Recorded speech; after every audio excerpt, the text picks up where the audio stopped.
Hello BookTube, my name is Daniel. Welcome back to my channel, Guilty Feet. Sydney Opera House, perhaps? The Hanging Gardens of Babylon? Herds of wildebeest sweeping majestically? I've got no rhythm. And today I'm going to do a book tag for Tag Tuesday, and it's going to be the Book Palate Tag, which was originated by Fraser Simons, whose channel is called Fraser Simons Springboard Thought. Fraser is a tremendously erudite Canadian, and the channel is super fun. He put out a video recently of the 1,240,000 books that he read last month, and then went through every single one of the books just with the perfect 1-2 line description of what it was and what it had meant to him. And you know, if you're a book lover and you love seeing people talk about books with concision and brevity, but wit and carefully chosen words and beautiful adjectives, then Fraser is the man. I've recently turned on his channel and I'm really enjoying it. Thank you to Fraser for coming up with this tag. And I was tagged by Kim at Middle of the Book March, who you should also know and visit, because Kim is always a straight talker, super smart about the stuff she reads, and a joy to watch as well.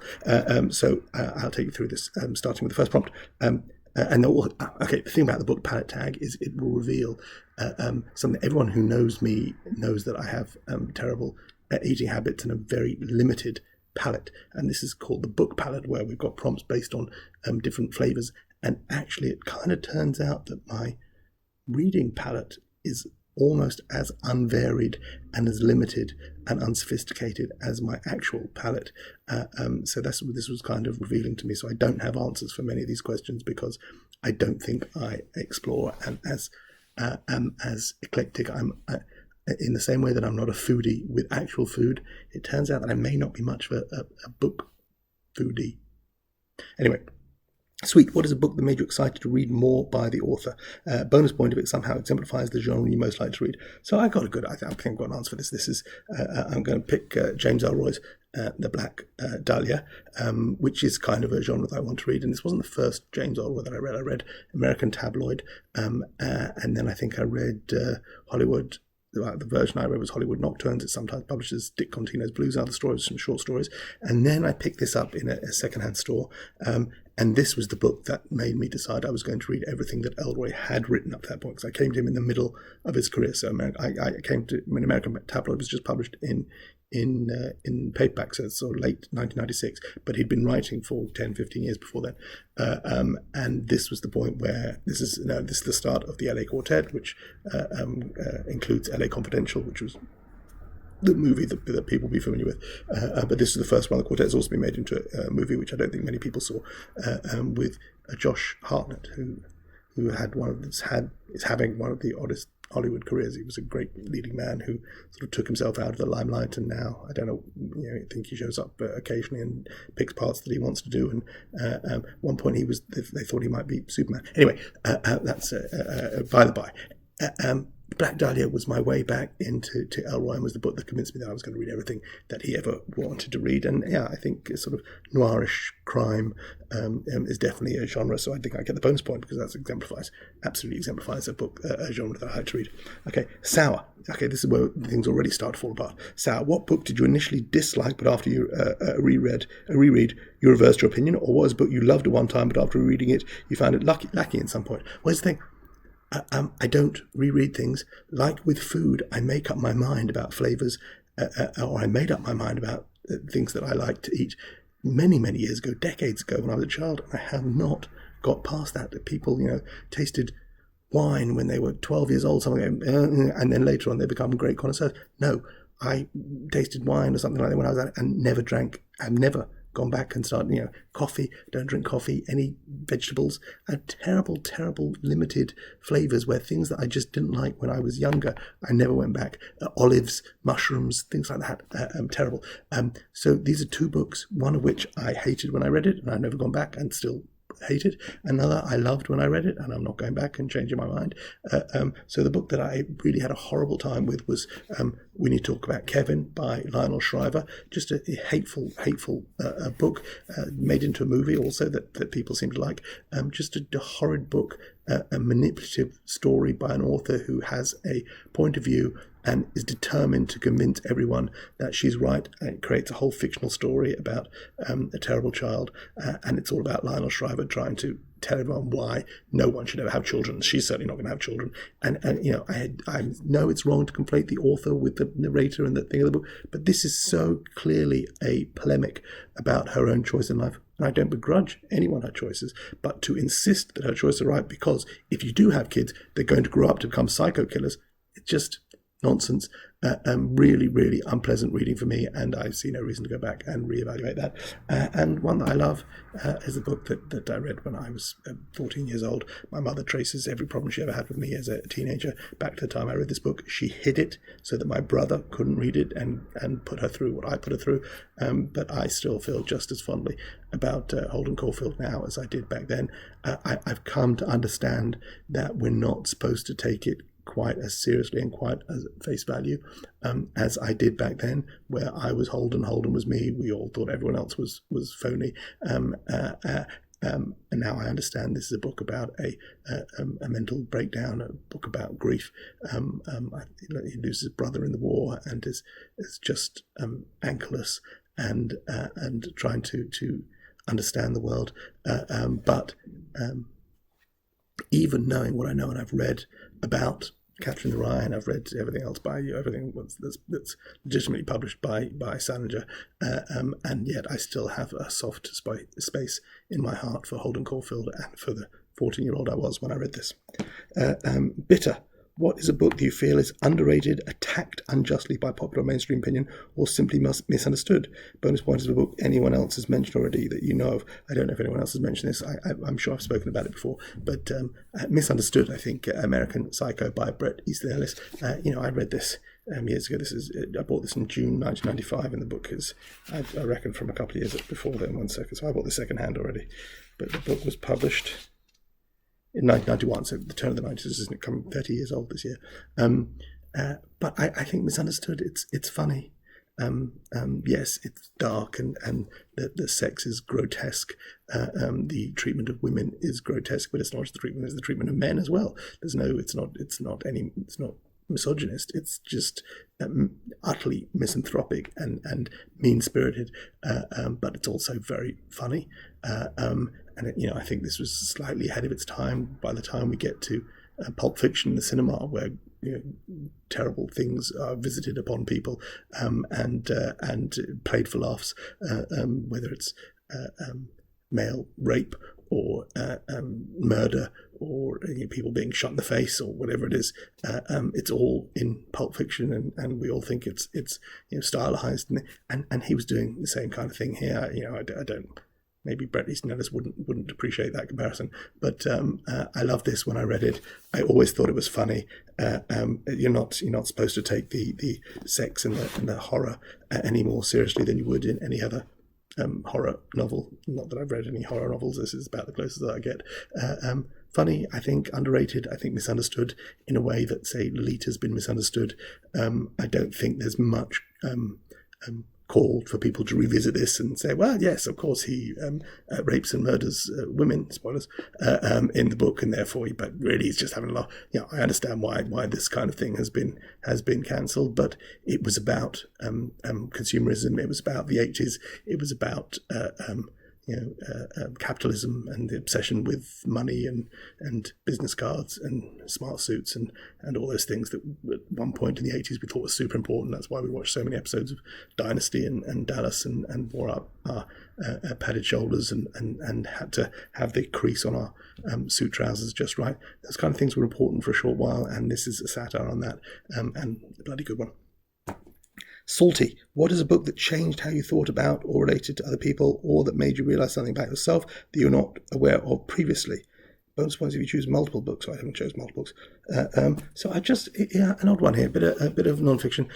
Surely Must Be Joking, Mr. Feynman by Richard P. Feynman, who won the Nobel Prize for Physics in 1965.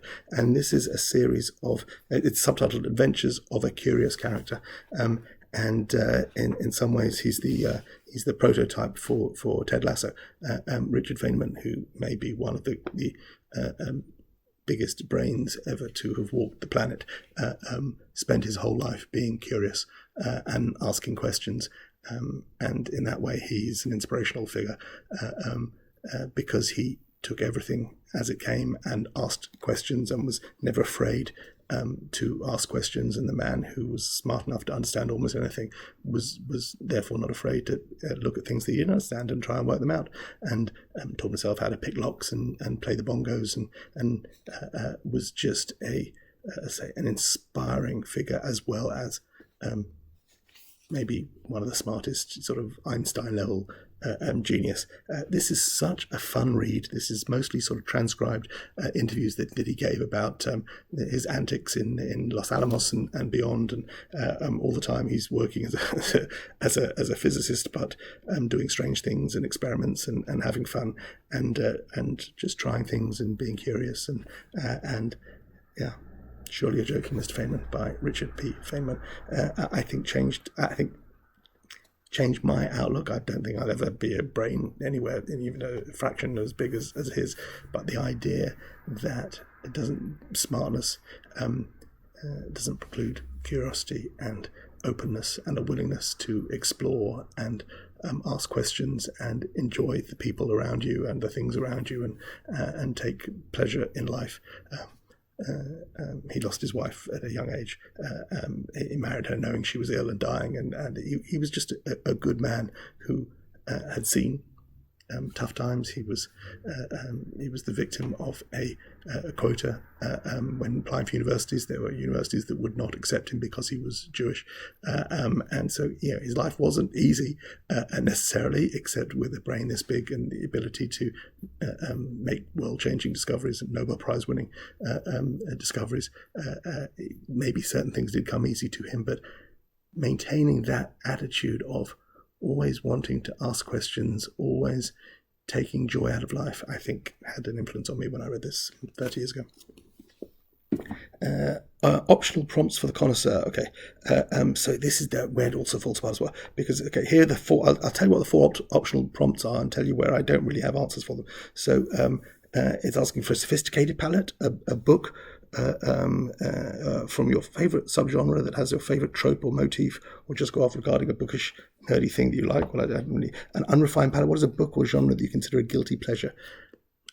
I know it says nothing should be. Everyone. The given is that there's no such thing as guilty pleasures. But you know what I mean. Like, I read a lot of stuff. I don't enjoy every single thing that I read, but I don't really think of things as guilty pleasure. I know I read a lot of comic books, and I read a lot of, I guess, series books is the closest I get where I'll dive into a series, and I've read Robert B. Parker's suspense novels, which I've read about 40 of those. I've read all of Andrew Vax's Burke books. I'm working my way through Ed McBain's 87th Precinct books, and I guess those are not. I don't think of it as a guilty pleasure though, but I go back to them knowing what I'm going to get.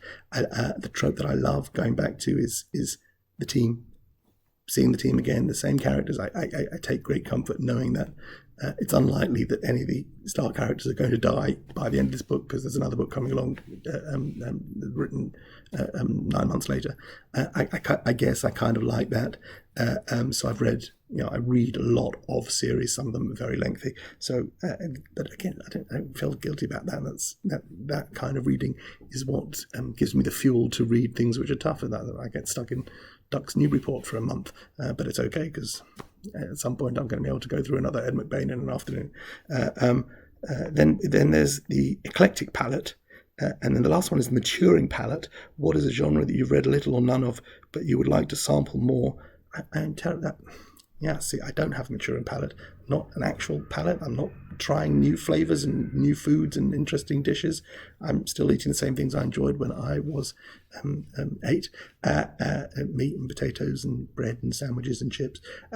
So a maturing palette, I don't. And book-wise also, I'm not trying romance or westerns or things. I read. Okay, so in the eclectic palette, it's one of the top 3 genres that you typically read or gravitate towards. So that's I've got sort of crime fiction, noir, spy books, that kind of whole thing. Literary fiction, which I think everyone kind of does. I like a bit of narrative non-fiction. So those are 3 examples that I've got here, and I'm going to end with this my eclectic palette. So so for the sort of noir crime fiction, I picked a classic which isn't necessarily eclectic, and you may have read it, but it was something that really turned me. Not, I'd read this author previously, and this was one of the, again, mid-career books, but it's just tremendous. And if you've never read Elmore Leonard, you have so much joy ahead of you. This is one of his more famous books. Get Shorty made into a film again with John Travolta, and Danny DeVito plays Shorty, and Renee, Thor's mum, is in it, and early appearance by Tony Soprano. Anyway, the book is just fantastic. It's well known. Leonard's dialogue is second to none. It's just witty and fast paced and funny, and just terrifically well plotted, but unusually so. So he knows how to write plots, Elmore Leonard, but they're not like anyone else's plots. They just go in different directions, and always a joy. There's Get Shorty, and there's a sequel as well to this, Be Cool, which is also good. But anything by Elmore Leonard, pick it up if you've never read it. It's just a joy. Make room for it in your life. Even if you only read literary fiction, find time for it. I know I'm saying that, having said I don't read romance, and I don't read YA romance, and I'm not reading manga, and there's whole many things that I'm not trying, and I'm still trying to force you to try another genre. But that's my pick for crime fiction. An example of narrative non-fiction. I don't know if I've spoken about this book. This is Outwitting History by Aaron Lansky. I don't know how I came across this book, but a lot of people that I know have read it, and it's just a tremendous book.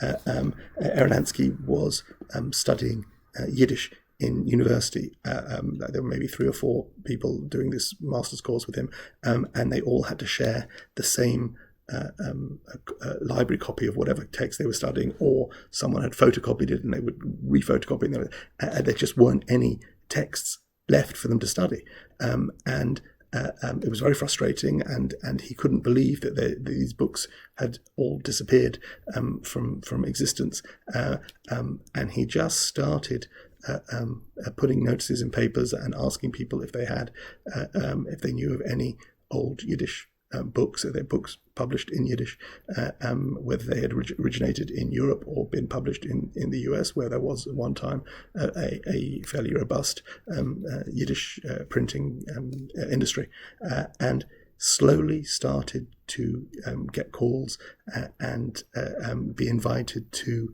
the homes of people that were maybe packing up and moving to sheltered accommodation, or they died and the children were selling on their collection, and started collecting texts, poets, plays, novels written in and published in Yiddish. And I don't want to tell you any more of the story than that. The anecdotes in here, the stories of, one little anecdote, they worked out quite early on that whenever they went to pick up a collection of books, they needed to send 2 people, one person to sit with the owner of the books and listen to the stories while the other person loaded up the van, because it was part of the process, the letting go of these books, what they had meant, where they had come from, who had read them, what this person had been through in their life, whether they brought them with them from somewhere, whether they collected them there, whether they acted in Yiddish theatre 40 years earlier. Whatever those stories were, one person's job was to sit at the kitchen table with the owner of the books, who was letting them go, and the other person was to fill up the van. And it's a project that took a number of years and culminated in a fantastic legacy, and it's all recounted here, and just a terrific read. I think that will be of interest to anybody who loves books and loves literature and loves people who like books. That's Outwitting History by Aaron Lansky. And then literary fiction would be the last of the genres, which I think most of the people in our corner of BookTube read a fair amount of literary fiction. And I just picked one of the early ones for me. This is a book that I didn't buy. So this was a book. My mother has a friend who was a reader more than my mother. My mum sort of reads. She likes cozy detective stuff and that kind of stuff. That was always her thing. But she had a friend who read literary fiction. This is before I really knew what literary fiction was, when I'm sort of 18, 19 years old. And I come to Israel after high school for finishing school.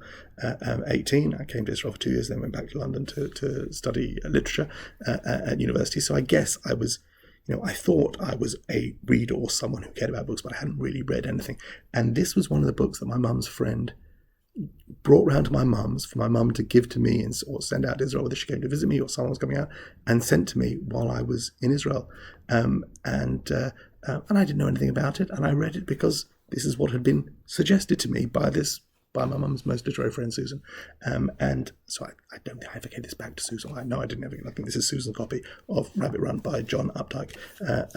And this was as I say, one of the first books of literary fiction. I've got this beautiful peg. I don't want to draw on the cover because it looks like there's a topless woman on it. I don't, that's what they did on Penguin books. I mean, it's only a drawing, but maybe YouTube wouldn't like it. There's a young John Updike on the back. And Rabbit Run was unlike anything I had ever read before. Maybe one of the first adult books that I'd read when I'm 18, 19 years old.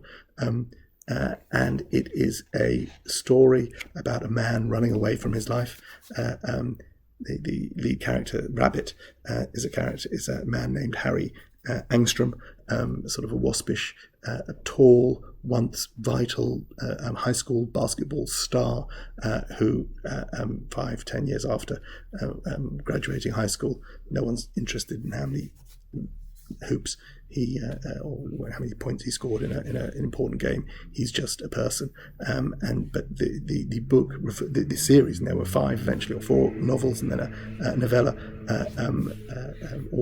all named Rabbit something. Even though, of course, by the time he's out in the real world, no one's calling him Rabbit. They're calling him Harry, Mr. Angstrom, whatever it is. But he's always known as Rabbit. And this is Rabbit Run, is the first of those, where he is trying to escape from his wife and his child, and just in general expressing sort of ennui and unhappiness and dissatisfaction with the way life is playing out for him, which seems to be not the way that he thought it was going to be when he was a basketball star in high school and everyone thought he was the greatest. The ending of this book floored me because I had never read anything like the whole of the book, and then the ending just punched me in the gut in ways that I didn't know the books could do that, or would. Not that books could do that, or the books would do that. So for me, this was a real starting point in my career as a reader of literary fiction, and I went on to read Updike and some of the other sort of old white men of the mid 20th century, and branched out and read other stuff as well. But I think this is still a key text for me. That's Rabbit Run, and that's it. So I don't know if I really answered the prompts, Fraser. I'm sorry. I don't know if I did your tag justice, but that's what I have for you today. And thank you very much. Take care. Bye.